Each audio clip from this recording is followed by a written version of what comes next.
Grammar School and then the Dover Grammar School for Boys, being a past president of the Old Ferosians Association. As a local journalist, news editor, and then deputy editor of the Dover Express, he always stressed the importance of local news as the management of the paper became more and more remote. Terry's involvement in local groups include the Dover Society, St Martin's Emmaus, League of Friends of Dover Hospital, Whitecliffe's Countryside Tourism Association, Dover Rotary Club and the Round Table. He has provided scripts and narration for the Dover films and has written many books on the life in Dover. Although he retired in 1994, he still contributes as a freelance reporter to the Dover Express. Mr Terence Sutton was made an MBE for his contribution to Dover in 1991. I have great pleasure in investing Mr Terry Sutton with this honour and ask him to approach the rostrum to be invested as an honorary freeman of the town of Dover.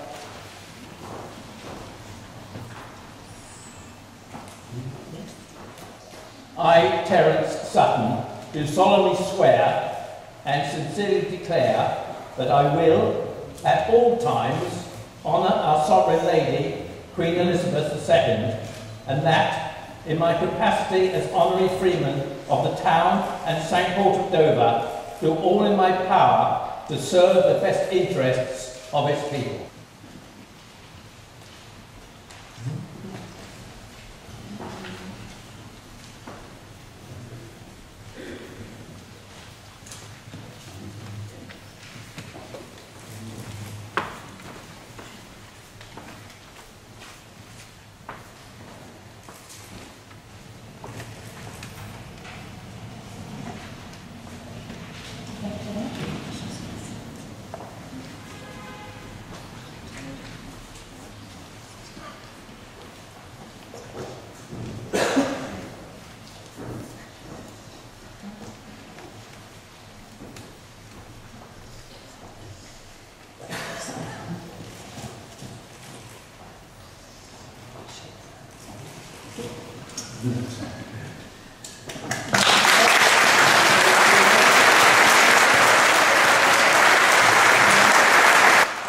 Mr Mayor, Chairman of Dover District Council, ladies and gentlemen, this, as you can imagine, is one of the proudest days of my life.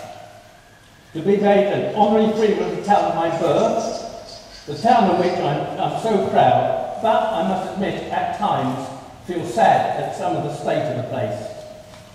This day, to me, equates to the occasion I was invited, nay, summoned, to Buckingham Palace to receive from the Queen the appointment as a member of the most excellent order of the British Empire, known to you and me as the MBE. There was a time in the 18th century when one could buy into the freemanship. It seemed £100 was the going rate. The money raised helped to restore the town hall. Now, honest, I didn't try that route myself. Until the Municipal Corporations Act of 1835, the freemen of Dover were the ones who elected members of Parliament. They were the good old days when Dover had 2 members of Parliament in the House of Commons.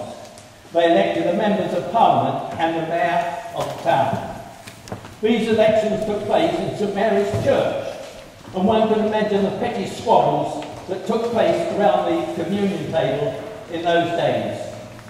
We wouldn't allow that sort of thing now, would we, David? However, the Parliamentary Reform Act defranchised 800 freemen who didn't live in Dover, the so-called out-dwellers. There was also a time when freemen of Dover were expected to answer the beating of a drum to go down to the harbour and clear the drift of pebbles and silt blocking the entrance of the port. If I hear that drum, I'll be ready with my bucket and spade to go there. I have been reminded by many that as a freeman, I can drive sheep over Button Bridge without paying a toll and march through Dover with my bayonet fixed. But I have no sheep, and I'm afraid my marching days are long over. I prefer to exercise the ancient sanctuary privilege of sack and sick, which I translate in modern times as being excused from paying any more council tax and getting free parking when I'm in Dover. Okay, I'm only joking. I don't want to start another poll tax riot. Seriously, I thank you with all my heart to those members of Dover Town Council who consider that I am worthy of this honour bestowed on me at this investiture this evening. Thank you, ladies and gentlemen. Thank you, friends.